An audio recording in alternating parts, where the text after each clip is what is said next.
Magdadala ito ng maraming pera, kasaganahan sa buhay po ninyo. Matapos nyo po itong gawin, ay huwag ka nang magtaka na ikaw po ay magsusunod-sunod ang mga blessing na darating. Huwag ka nang magtaka na maraming pera ang darating sa inyo. At basta sasabayan nyo palalo ng sipag at tiyaga ha. Dahil ito po ay isa sa mga sikreto para mas maging masagana ang pamumuhay ninyo at ng inyong buong pamilya. Pwede mo itong i-share sa mga anak ninyo or kaya sa mga kilala ninyo.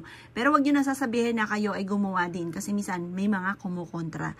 Ngayon po mga bossing ko, kailangan nyo lamang po ng piso. Kailangan nyo ng barya ng silver. Kasi ang barya, ang bilog, nagtatawag yan ng pera. At ang silver, nagtataboy ng malas. Tapos, ito naman, cinnamon po ito, cinnamon powder. Naku, huwag na huwag ka magpapawala ng ganito. Marami kang mabibila ng ganitong cinnamon sa mga supermarket. Mapabuo or kaya mapadurog, kagaya nitong durog, pwede po siya. Ngayon, marami ka rin mabibila ng ganito sa mga online. Ito po, proven po ito mga bossing ko ha. Basta pag ginawa nyo to, naniniwala ka. Ang gawin nyo po tuwing umaga or kaya sa umaga, ito ay hahawakan nyo. Sabihin nyo po, ganyan po ang pagkakahawak. Banggitin nyo po ng 3 beses ang inyong pangalan. Halimbawa, Apple Pagyo, Apple Pagyo, Apple Pagyo. Magkakaroon ka ng maraming pera. Magiging masagana ang pamumuhay ninyo. Pwede nyo rin banggitin ang lahat ng miyembro ng pamilya. Magkakaroon ako ng maraming pera. Buong pamilya namin ay hindi mahihirapan tungkol sa usapin ng pera. Maraming pera ang darating sa akin. At pagkatapos, ibilad nyo to sa sinag ng araw. Pagkatapos nyo siyang ibilad na kahit mga 5 minutes lamang, ito po ay ilalagay nyo siya dito. Yan. Tapos, mag-wish ka po muli. Maraming pera ang darating sa akin. Kailanman hindi na ako mauubusan ng pera. Siksik-liglig at umaapot. Maraming pera ang darating sa akin. Ito po ay ilalagay nyo lagi sa bag po ninyo.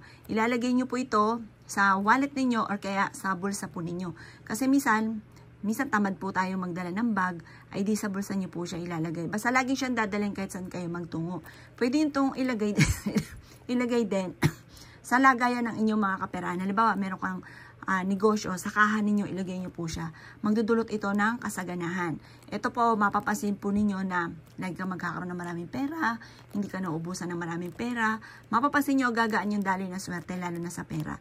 Tapos, sasabayan nyo pa ng sipag at tiyaga. Proven po ito. Pwede nyo siyang gawin tuwing Tuesday or Friday or kaya basta sa umaga ang paggawa ng mga pampaswerte.